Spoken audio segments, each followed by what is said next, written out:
Movie की शुरुआत में हमें लड़कियों का एक ग्रुप दिखाया जाता है जो कि वेकेशन के दौरान राफ्टिंग कर रही होती हैं, जिसमें सारा, मोना और बेथ नाम की तीनों दोस्त काफी एंजॉय कर रही थीं। इसके बाद सारा अपने हस्बैंड पोल और बेटी जेसिका के साथ घर वापस लौट रही होती है। ड्राइविंग करते हुए रास्ते में पोल का ध्यान भटक जाता है, जिससे उनकी कार का एक्सीडेंट हो जाता है। कार में रखी लोहे की पाइप्स पोल और जेसिका को लग जाती है, जिससे वे दोनों वहीं पर बुरी तरह मारे जाते हैं, लेकिन सारा बच जाती है। जब सारा की आंख खुलती है तो वो अपने आप को हॉस्पिटल में पाती है। जब उसे पता चलता है कि उसका पति पोल और बेटी जेसिका मर चुके हैं तो वह बहुत दुखी हो जाती है और रोने लगती है। ऐसे ही 1 साल निकल जाता है। सारा अपने पति और बेटी की मौत की वजह से अभी भी डिप्रेशन में थी, इसीलिए उसकी दोस्त मोना उसे अपने साथ जंगल में एडवेंचर के लिए ले जाती है, जहाँ उनकी बाकी दोस्त से मिलती है, जिसमें रेबेका, बेथ, सेम और होली भी शामिल होती हैं। सभी एक केबिन में रात गुजारने का फैसला करते हैं और खूब मस्ती करते हैं। अगले दिन सुबह बेथ सबको उठाती है और तैयार होने के लिए कहती है। फिर वे सब गाड़ी से उस गुफा की ओर निकलते हैं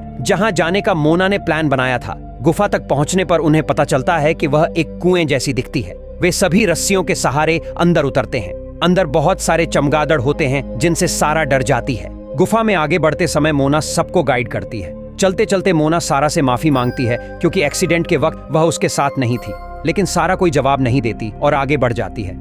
थोड़ी दूर जाने के बाद उन्हें एक बहुत छोटी सी जगह मिलती है जहां से आगे निकलना होता है। मोना सबसे आगे बढ़ती है और बाकी सबको उनके जवाब का इंतजार करने को कहती है। जब वह बाहर निकल जाती है तो दूसरों को आने का इशारा करती है। सारा जब आगे बढ़ रही होती है तो रास्ता तंग होने की वजह से वह बीच में फंस जाती है और डरने लगती है। बाकी लोग भी परेशान हो जाते हैं। मोना उसे दिलासा देती है और कहती है, मैं तुम्हारे पास आ रही हूँ, तुम धीरे धीरे बाहर निकलने की कोशिश करो। फिर मोना उसके पास पहुँचती है और समझाती है कि डरने की जरूरत नहीं है, लेकिन सारा रोने लगती है। मोना उसका हाथ पकड़कर खींचने लगती है, तभी ऊपर से एक पत्थर खिसकने लगता है। मोना पूरी ताकत से सारा को खींचती है और बड़ी मुश्किल से दोनों बाहर निकल आते हैं, लेकिन रस्सियों का बैग वहीं छूट जाता है। इस दौरान सारा बेहोश हो जाती है। सब मिलकर उसे होश में लाते हैं। गुफा में चारों ओर धूल भर जाती है। तब मोना सबको रोक देती है और कहती है कि धूल बैठने तक कोई आगे नहीं बढ़ेगा।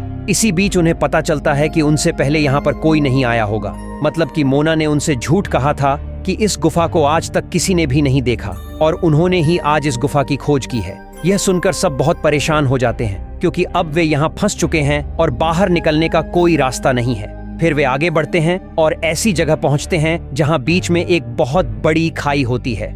सब डर जाते हैं क्योंकि आगे जाने का सिर्फ एक ही रास्ता था, वो भी बंद हो चुका है और यहाँ से दूसरी तरफ जाने के लिए किसी को खाई के उस पार जाना होगा ताकि वो रस्सी बांधकर यहाँ से आगे निकल सके। रेबेका आगे बढ़ती है और बड़ी मुश्किल से रस्सी बांधकर दूसरी तरफ पहुँचती है। फिर वह सबको आने का इशारा करती है। एक एक करके सब दूसरी तरफ पहुँच जाते हैं, लेकिन जब मोना आगे जाने की कोशिश करती है तो रस्सी खिसक जाती है और वह गिरने लगती है। लेकिन तभी सारा उसे पकड़कर बचा लेती है, जिससे रेबेका के हाथ में चोट लग जाती है तो सारा उसका बैंडेज करती है। इसके बाद वे सब आगे बढ़ते हैं और रास्ते में उन्हें पत्थरों पर बने कुछ चित्र दिखाई देते हैं। इससे उन्हें पता चलता है कि बहुत समय पहले भी लोग इस गुफा में आ चुके थे। चित्र में यह भी दिखाया गया होता है कि गुफा तक आने और जाने के 2 रास्ते हैं। इस वजह से उन्हें बाहर निकलने की थोड़ी उम्मीद मिलती है। आगे बढ़ते समय उन्हें एक रास्ता दिखाई देता है। उसे देखकर होली बहुत तेजी से आगे बढ़ने लगती है। मोना उसे रोकने की कोशिश करती है, लेकिन होली बताती है कि उसे रोशनी दिखाई दे रही है। खुशी के मारे वो बिना सोचे समझे वहां से आगे बढ़ जाती है और फिसलकर नीचे गिर जाती है। मोना उसे पकड़ने की पूरी कोशिश करती है, लेकिन वो उसे पकड़ नहीं पाती, जिससे होली बहुत बुरी तरह घायल हो जाती है। जब बाकी लोग उसके पास पहुंचते हैं तो उन्हें पता चलता है कि होली का पैर टूट गया है और उसकी हड्डी बाहर निकल आई है। रेबेका बड़ी मुश्किल से उसकी हड्डी को वापस अंदर करती है, जिससे होली दर्द से चीख उठती है।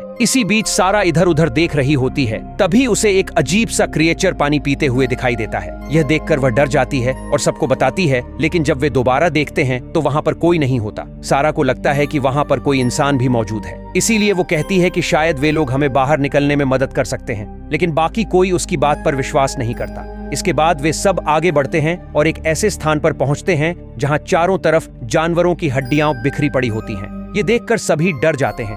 अचानक उन पर एक भयानक क्रिएचर हमला कर देता है। इससे पहले कि वे कुछ कर पाते और भी क्रिएचर उन पर हमला करने लगते हैं। सब अपनी जान बचाकर भागने लगते हैं, लेकिन होली चल नहीं सकती थी, इसलिए एक क्रिएचर उसके गले पर हमला कर देता है। मोना उसे बचाने की कोशिश करती है, लेकिन क्रिएचर होली को धक्का देकर गिरा देता है और उसकी लाश को खींचकर ले जाने लगता है। ये देखकर मोना बहुत गुस्से में कुल्हाड़ी से क्रिएचर पर हमला करती है और उसे मार डालती है। तभी दूसरा क्रिएचर उस पर हमला कर देता है, जिसे मोना फिर से मार गिराती है। लेकिन इस दौरान घबराहट में वह गलती से पीछे खड़ी अपनी ही दोस्त पर कुल्हाड़ी से वार कर देती है, जिससे वह बुरी तरह घायल हो जाती है। यह देखकर मोना को बहुत दुख होता है, लेकिन डर की वजह से वह उसे वहीं छोड़कर भाग जाती है। इसके बाद हम देखते हैं कि सारा को एक वीडियो कैमरा मिलता है। वह उसे लेकर एक कोने में छुप जाती है। तभी ऊपर से होली की लाश गिरती है, जिसे उन जीवों ने फेंका होता है। देखते ही देखते वे क्रिएचर होली की लाश को नोच नोच कर खाने लगते हैं। इसी दौरान एक क्रिएचर सारा की तरफ देखने लगता है, मानो कि वह उसे पकड़ लेगा। लेकिन तभी मोना की आवाज आती है, जो सारा को पुकार रही थी।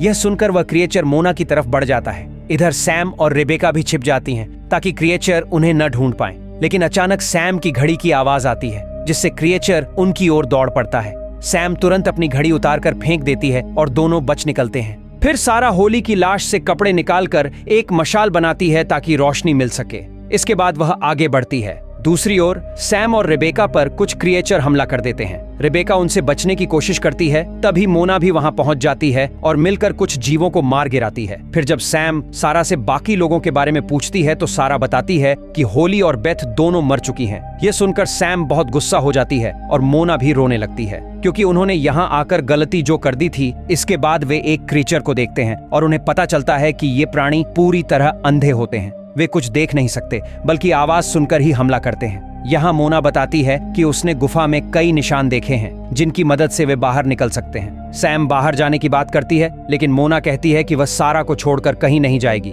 इधर सारा आगे बढ़ती है और उसे बेथ मिलती है। बेथ बताती है कि जब उस पर हमला हुआ तो मोना ने उसकी मदद नहीं की और उसे अकेला छोड़कर चली गई। वह सारा से कहती है कि मोना पर कभी भरोसा मत करना। इसके बाद वह दर्द से कराहते हुए सारा से खुद को मार डालने की गुजारिश करती है। सारा ऐसा नहीं करना चाहती, लेकिन बेथ की हालत देखकर मजबूरन उसे मारना पड़ता है। तभी एक क्रिएचर सारा पर हमला कर देता है। सारा किसी तरह उसे गिराकर मार देती है, लेकिन तुरंत ही दूसरा क्रिएचर उस पर टूट पड़ता है। सारा भागने लगती है, लेकिन डर के कारण ध्यान नहीं देती और खून से भरे गड्ढे में गिर जाती है। तभी एक और क्रिएचर उस पर हमला करता है, लेकिन सारा पास पड़ी हड्डी उठाकर उसे मार देती है। तभी वहां पर एक और क्रिएचर आ जाता है, जिसे देखकर सारा मरने का नाटक करती है और मौका पाते ही उसे भी हड्डी से बुरी तरह मार डालती है। इस दौरान वह बहुत दुखी होकर जोर से चिल्लाती है। उसकी आवाज सैम तक पहुंचती है। सैम मोना से कहती है कि सारा मर चुकी है और हमें यहाँ से निकलना चाहिए। तभी मोना देखती है कि उन्हें चारों तरफ से क्रिएचर्स घेर रहे हैं। सब भागते हैं और एक जगह पहुंचते हैं जहां आगे जाने का कोई रास्ता नहीं होता। सैम रस्सी की मदद से चढ़ने की कोशिश करती है, लेकिन तभी मोना और रेबेका उसे रोकने आती हैं। सैम नहीं मानती और तभी उस पर क्रिएचर हमला कर देता है। सैम पूरी कोशिश करती है, लेकिन वह मारी जाती है। इसके बाद क्रिएचर रेबेका को भी खींचकर बुरी तरह मार डालते हैं। यह सब देखकर मोना बहुत डर जाती है और ऊपर से ही पानी में कूद जाती है। फिर जब वह ऊपर आती है तो वहां उसे सारा मिलती है, जो पूरी तरह खून से भीगी होती है। इसे देखकर मोना हैरान रह जाती है। सारा उससे पूछती है कि जब उसने बेथ को छोड़ा तो क्या वह मर चुकी थी। मोना झूठ बोल देती है। इसके बाद वे दोनों आगे बढ़ते हैं, लेकिन अचानक क्रिएचर्स उन पर हमला कर देते हैं। सारा और मोना बहादुरी से उनका सामना करती हैं। सारा एक क्रिएचर की आंखों में उंगली घोंपकर उसे मार डालती है। मोना कुल्हाड़ी से वार कर दूसरे को खत्म कर देती है। तभी सारा के हाथों में वही कुल्हाड़ी आ जाती है जिससे मोना ने बेथ को मारा था। मोना कुछ समझ पाती उससे पहले ही सारा उसके पैर पर कुल्हाड़ी से वार कर देती है, क्योंकि अब सारा को सच्चाई पता चल चुकी थी कि मोना ने जानबूझकर बेथ को मरने के लिए छोड़ दिया था और उसके पति के साथ उसका अफेयर भी था। ये सुनकर सारा का दिल टूट जाता है और वह गुस्से से भर जाती है। तभी चारों तरफ से क्रिएचर्स उन्हें घेर लेते हैं। सारा कुल्हाड़ी से वार कर वहां से भाग जाती है और पीछे से क्रिएचर्स की चीखें सुनाई देती हैं, जो मोना को मार रहे होते हैं। सारा ऊपर चढ़ने की कोशिश करती है, लेकिन उसका हाथ फिसल जाता है और वह वापस नीचे गिरकर बेहोश हो जाती है। अगले सीन में जब उसकी आंख खुलती है तो उसे रोशनी दिखाई देती है। वह उसी तरफ बढ़ती है और आखिरकार बाहर निकल आती है। वह दौड़कर गाड़ी तक पहुंचती है और तेजी से वहां से निकल जाती है। सड़क के किनारे पहुंचकर गाड़ी रोकती है और जोर जोर से रोने लगती है, लेकिन तभी उसे एहसास होता है कि उसकी बगल में बेथ बैठी है। यह देखकर सारा डर के मारे चिल्लाने लगती है, क्योंकि यह सारा का एक सपना था। असलियत में वह अभी भी गुफा के अंदर ही है। उसे अपनी बेटी का भ्रम होता है, जो केक काटने वाली होती है। लेकिन वह रोशनी असल में जन्मदिन की मोमबत्ती नहीं बल्कि मशाल की होती है। सारा मुस्कुराती है, लेकिन तभी चारों तरफ से क्रिएचर्स की आवाज गूंजने लगती है। इससे साफ हो जाता है कि सारा की जान अब भी खतरे में है और इसी के साथ यह मूवी खत्म हो जाती है। आगे की स्टोरी हम पार्ट 2 में देखेंगे।